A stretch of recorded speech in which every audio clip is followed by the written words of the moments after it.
भक्तों, आप सभी को ज्येष्ठ पूर्णिमा की हार्दिक शुभकामनाएं। सनातन धर्म में ज्येष्ठ माह की पूर्णिमा का विशेष महत्व होता है। इस दिन भक्त सत्यनारायण व्रत रखते हैं और गंगा में स्नान करते हैं। मान्यता है कि इस दिन गंगा स्नान करने से जीवन के दुख और परेशानियों से मुक्ति मिलती है। लेकिन इस साल ज्येष्ठ पूर्णिमा की तारीख को लेकर थोड़ा भ्रम है। तो इस वीडियो के जरिए हम जानेंगे कि साल 2025 में ज्येष्ठ पूर्णिमा किस दिन पड़ेगी, व्रत कब किया जाएगा, स्नान और दान किस दिन होंगे, इनका शुभ समय क्या रहेगा, पूजा का मुहूर्त कब है, पूर्णिमा तिथि कब शुरू और समाप्त होगी, राहुकाल का समय क्या रहेगा और चंद्रमा के दर्शन किस समय होंगे, व्रत कैसे रखा जाए, सत्यनारायण भगवान की पूजा कैसे की जाए, इस दिन क्या करें और किन बातों से बचना चाहिए, व्रत का पारण कब और कैसे करना है। इन सभी सवालों के जवाब इस वीडियो में आपको मिलेंगे। लेकिन वीडियो शुरू करने से पहले आपसे निवेदन है कि अगर आपको वीडियो थोड़ा भी अच्छा लगे तो कृपया एक बार लाइक जरूर करें, क्योंकि आपका एक लाइक हमारे लिए बहुत मायने रखता है। और भगवान सत्यनारायण की कृपा पाने के लिए कमेंट बॉक्स में लिखें जय सत्यनारायण भगवान या जय श्री हरि। तो अब बात करते हैं ज्येष्ठ पूर्णिमा की। हिंदू धर्म में इस दिन को बहुत ही पवित्र माना गया है। यह दिन मां लक्ष्मी और भगवान विष्णु को समर्पित होता है। मान्यता है कि इस दिन पूजा और व्रत करने से इच्छाएं पूरी होती हैं। इस दिन पवित्र नदियों में स्नान करना और जरूरतमंदों को दान देना बहुत ही पुण्यकारी माना गया है। ज्येष्ठ पूर्णिमा को चंद्रमा की पूजा करने से कुंडली में मौजूद चंद्र दोष कम होते हैं। अगर कुंडली में चंद्रमा की स्थिति ठीक नहीं है या उसकी दशा चल रही हो तो इस व्रत से उसके प्रभाव में भी कमी आती है। श्रद्धा और सामर्थ्य अनुसार इस दिन अन्न, कपड़े और धन का दान करना बहुत शुभ माना जाता है। ज्येष्ठ पूर्णिमा के दिन भगवान सत्यनारायण की कथा सुनना भी बहुत फलदायी होता है और इससे घर में सुख शांति बनी रहती है। अब जानते हैं कि साल 2025 में ज्येष्ठ पूर्णिमा कब पड़ेगी, व्रत किस दिन करना है, स्नान और दान कब करना है और पूजा का शुभ समय क्या होगा, राहुकाल कब से कब तक रहेगा। इन सब की जानकारी भी आपको मिलती है। तो आपको बता दें कि इस वर्ष ज्येष्ठ माह की पूर्णिमा तिथि की शुरुआत 10 जून 2025 को सुबह 11:35 पर होगी और यह तिथि समाप्त होगी 11 जून 2025 को दोपहर 1:13 पर। इस आधार पर इस साल ज्येष्ठ पूर्णिमा का व्रत 10 जून 2025 को मंगलवार के दिन रखा जाएगा और इसी दिन वट पूर्णिमा व्रत भी मनाया जाएगा, जबकि स्नान और दान की पूर्णिमा 11 जून 2025 बुधवार को पड़ेगी। अब बात करें पूजा के शुभ समय की, तो 10 जून को पूजा का अच्छा समय सुबह 8:52 से दोपहर 2:05 तक रहेगा। इसी दिन अभिजीत मुहूर्त सुबह 11:53 से दोपहर 12:49 तक होगा। इस दिन सूर्योदय का समय सुबह 5:23 रहेगा और चंद्रमा का उदय शाम 6:45 पर होगा। वहीं राहुकाल दोपहर 3:50 से शाम 5:34 तक रहेगा। भक्तों, राहुकाल में पूजा पाठ करने से बचना चाहिए। अब बात करते हैं स्नान और दान के शुभ समय की। आपको बता दें कि ब्रह्म मुहूर्त में स्नान करना सबसे शुभ माना गया है और 11 जून को ब्रह्म मुहूर्त सुबह 4:02 से है, 4:42 तक रहेगा। चलिए अब जानते हैं कि ज्येष्ठ पूर्णिमा के दिन किन बातों से बचना चाहिए। इस दिन भूलकर भी मांसाहारी या तामसिक चीजों का सेवन नहीं करना चाहिए। बाल और नाखून नहीं काटने चाहिए। किसी से झगड़ा, विवाद या अपशब्द बोलने से बचें। साथ ही नशा और जुआ जैसे कार्य भी इस दिन नहीं करने चाहिए। इस दिन काले कपड़े पहनने से भी बचना चाहिए, क्योंकि यह नकारात्मक ऊर्जा को आकर्षित कर सकता है और आपके कामकाज या व्यापार पर गलत असर डाल सकता है।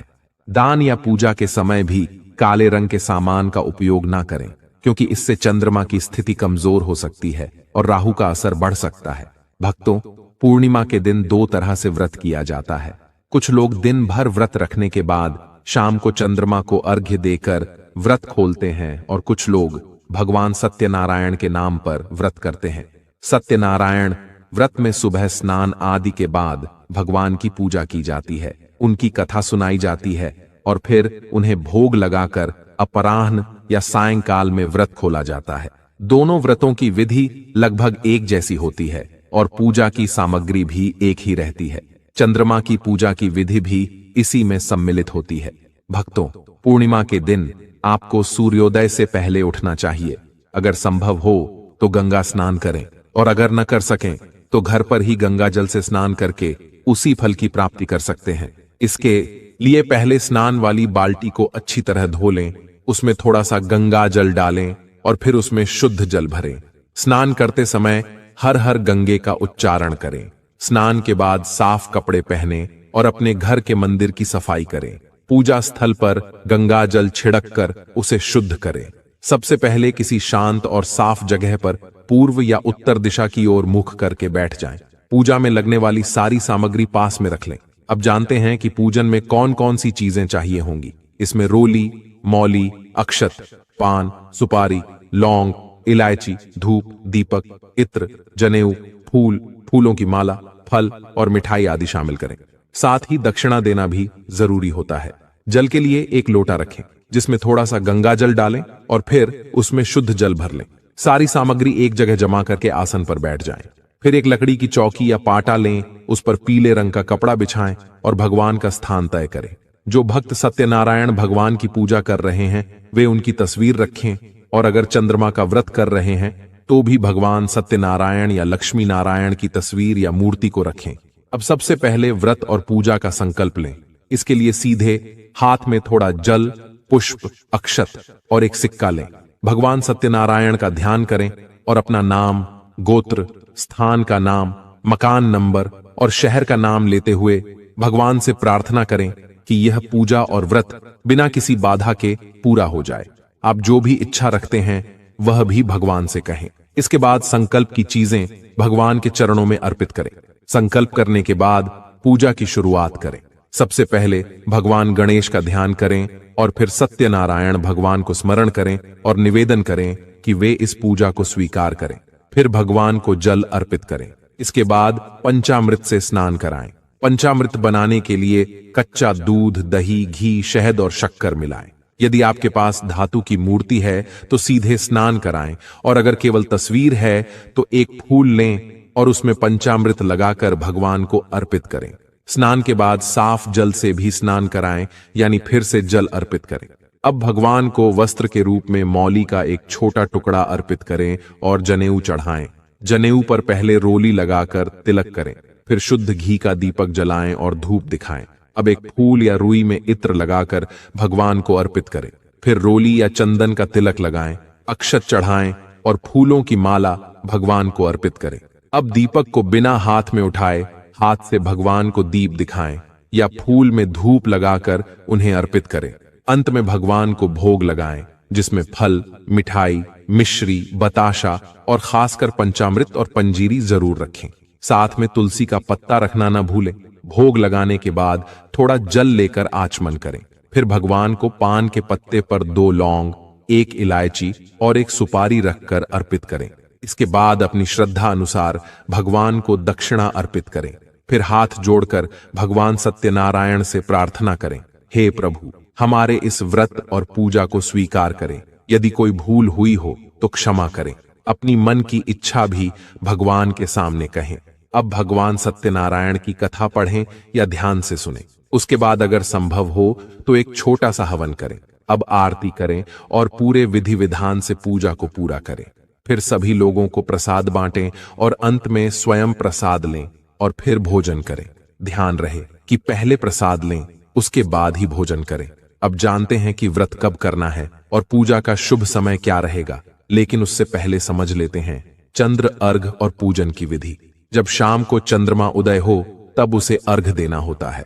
अर्घ देने के लिए एक लोटे में शुद्ध जल लें, उसमें थोड़ा कच्चा दूध मिलाएं, कुछ पुष्प डालें और थोड़े अक्षत भी मिलाएं। फिर यह जल चंद्रमा की ओर अर्पित करें और साथ ही ओम चंद्राय नमः मंत्र का जाप करते हुए अर्घ दें।